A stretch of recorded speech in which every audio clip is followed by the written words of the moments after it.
छोड़ो छोड़ो। साला हल्का तू हमरा के एड़ा समझ के रखले बड़ा का। साला पूरा दुनिया हमरा से डरेला और तू साला हमरे पॉकेट में हाथ डाल ले। तेरी तो चल तोहरा के थाना लेके चलत बानी। हाँ भाई, ये काम आज रहा भाई। ओ कहा न साहब कि हम रास्ता से जात रहनी, पानी पूरी खात रहनी। साहब पानी पूरी ना भेल पूरी। तोरा कैसे मालूम? अरे गोविंदा तो भेलपुरी खा ले रहे ना। भेलपुरी खले हाँ हाँ भाई, गोविंदा तो भेलपुरी खले रहल। अच्छा चला चला भेलपुरी लेला। तो हम कहत रहनी कि हम रास्ता से जात रहनी, भेलपुरी खात रहनी। इस साला एड़ा इस साला हमरा के रास्ता में मिलल और खींच के हमारे बम में एक हाथ मरलक। अच्छा, हम एकरा के 2 हाथ लगैनी और सीधा आपके पास लेके आईनी। का भाई तू कैसे छोकरा के बम पे हाथ मारला? हाँ छोकरा नहीं साहब, छोकरी बानी हम। छोकरी लागत छोकरे बाड़ू। स्टाइल बा अपन सर। सर रील्स वाली है। रील्स वाली? अरे जॉन मोबाइल पे वीडियो बनावेली वो। सही पकड़ ले बानी। हाँ तो भाई बतावा, तू कौने तरह एकर बम पे हाथ मारला? हम तो रास्ता से जाते रही, भेलपुरी खाते रही। ये पुलिस स्टेशन है, तेरा बाप के करने के। तब तक सोच के ना कहल जाए, खामोशी से खड़ा रहा। हाँ कौने तरह मरला तू इस छोकरी के बम पे हाथ? हम तो रास्ता से जाते रहे, भेलपुरी खाते रहे। एगो लड़की मिली तो बम पे हाथ मार देनी। देखा सर देखा, बिल्कुल ऐसे नहीं कर ले रहे हमरा साथ। यही से एकरा 2 को खींच के लगाईनी और सीधा आपके पास लेके आईनी। तब तू एगो काम करा, तू एकर बम पे हाथ मार दा, हिसाब क्लियर। का साहब ना ना, हम एकर सड़ा हुआ बम पे कहियो हाथ ना हमारा। अपन के भी कोई इज्जत बा साहब। तब तू चाहे लू का? देखा साहब सीधा सा बात बा, हम बस इतना ही चाहेनी कि आप जब तक एकरा 2 डंडा ना मारब, हम यहाँ से हिले वाला नहीं खी। यादव जी सर। एगो काम करा, ई छोकरा के कंप्लेन लिखा। छोकरी साहब? हाँ हाँ, ई छोकरी के कंप्लेन लिखा और एक लेके जा हवालात में, सही तरीके से हवा पिलावा। चले। एगो नमक मिर्ची डालिया और सलाद भी डाल के दिया। अच्छा साहब, अब हम जात बानी।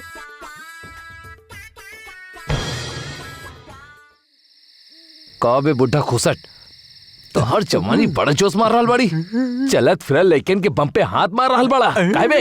नाना साहब हम तो बम पे हाथ है ना मारनी। फिर तू ओकर सामने काहे कहला? अरे हम न बन सके साहब, हम तो कुछ करे ना सके। तू ओकर सामने कहे कहला?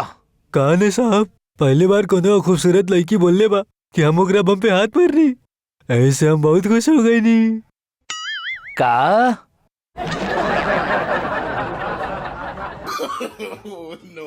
किस्मों का है ये जलवा, किस्मों का है ये जलवा, शोहरत भी दे ये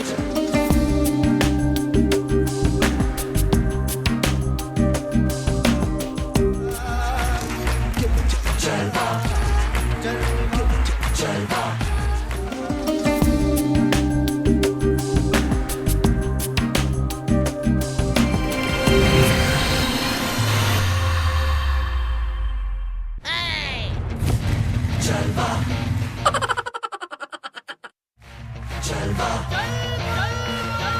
ये अंग्रेजन मुई के चालता हमरा से भी अच्छी बा। हाँ। ये अंग्रेजन के ता हम सेट करा। अबे तुतिया लोट, यमाल है यमाल। अगर एकला केहू देखी ना, आग लगा दे भाग। अरे चुप करा तोतला। ये तू लोगन तो भाभी है। ताला के ताला उधर, भाभी दाता भाभी।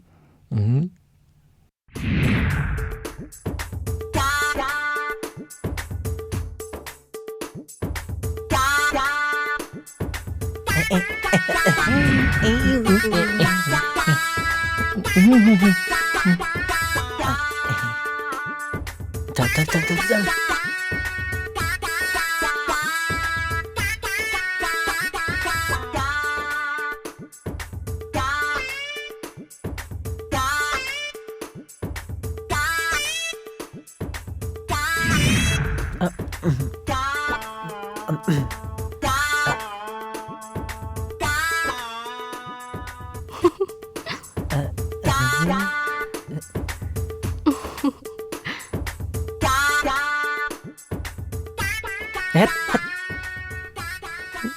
दिखला तू दोनों तू लोगन तो भाभी हमला के देख के हंसी। हमारा देख के हंस ले बा।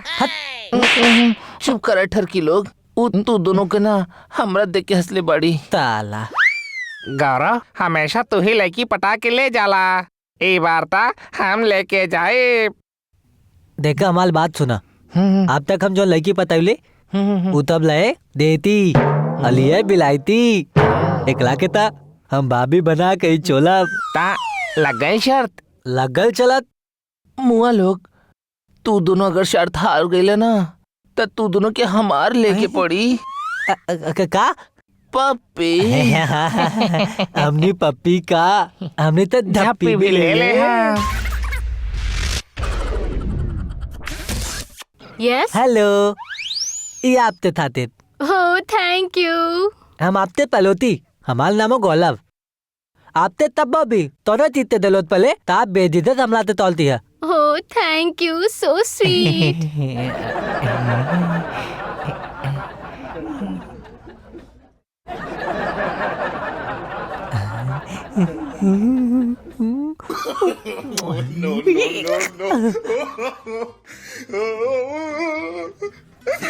मैडम जी यस। नमस्ते। हो थैंक यू। हम आधा खोल के आधा खोल के हाँ ओके ओके। आधी रात के मैडम कबो भी याद कर लिया हम लेके आ जाए। व्हाट? जी हाँ। हो cutie thank you.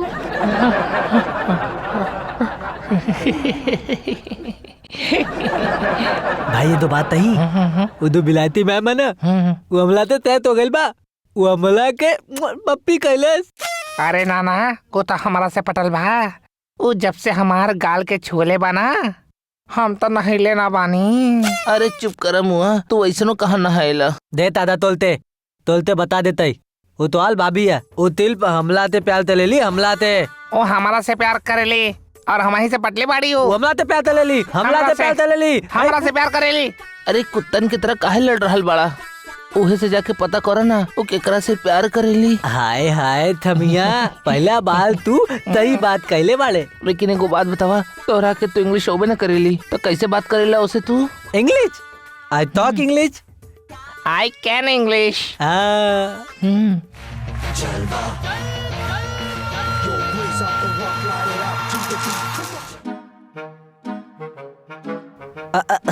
Madam ji madam ji madam ji madam ji. You love me love me love you love no no no no no I can English you can English you love me love I love me love I love me love I love. तोहर माई के भी तोहर बहन के भी हमरा के सब हिंदी समझ में आवेला। तोहनी के का लगला तोहनी के प्यार से स्माइल कर देली और तोहनी अले तातो खबर ना जो हमार पीछा कइले। विदेशी मैम ता देसी निकलली अब फिर भी ना पटा पैला। अब तू दोनों शर्त हार गईला अब तू दोनों के हमार लेवे के पड़ी।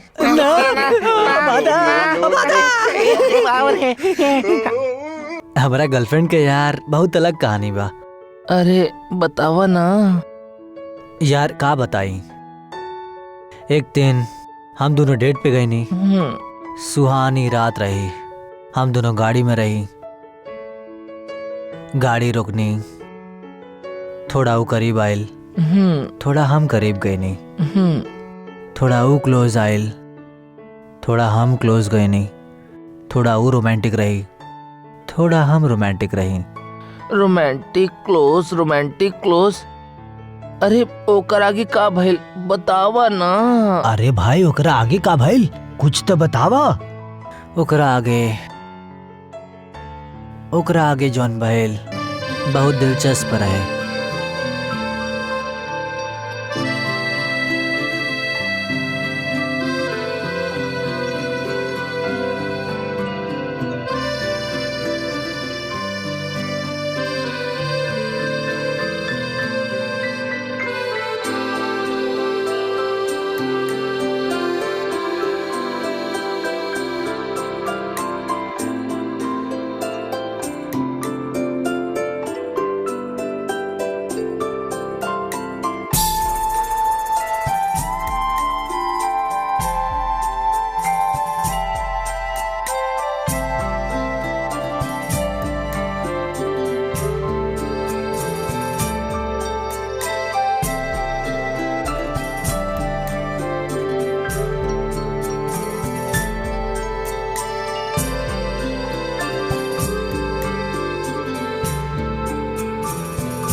अंधेरी रात में सुनसान राहों पे एक मसीहा निकलेला, जेके लोग शहंशाह कहेले।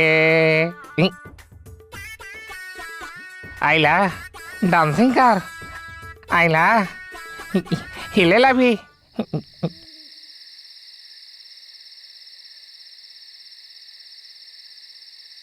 का भइल? आइला आइटम ओहो झकास वाली। ए का बकवास करता रे? अरे भैया सिगरेट बा का सिगरेट? सिगरेट ना बा, लंठा बा, लेबे मुंह में। आइला ई तो डायरेक्ट मुंह में देवे के बात कर रहल बा। एक तो कार में लड़की के साथे गंदा गंदा काम कर रहल बड़ा और हमरा के देवे के बात कर रहल बड़ा। तो जानत नहीं के रिश्ता में तो हम तोहार बाप लगीला और नाम बा शहंशाह। ए जो रे अंधेरी रात में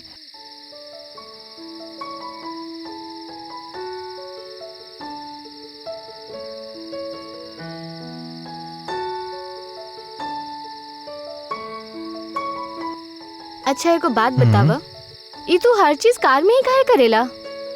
काहे कि हमरा के कार बहुत पसंद बा। अच्छा तो अगर हमरा और कार में से केहू के चुने के होखी तो तू केकरा चुनबा? हम ऐसे तो हमार काम निकल गए, हम कार के ही चुन लेता नहीं। कार के चुनब।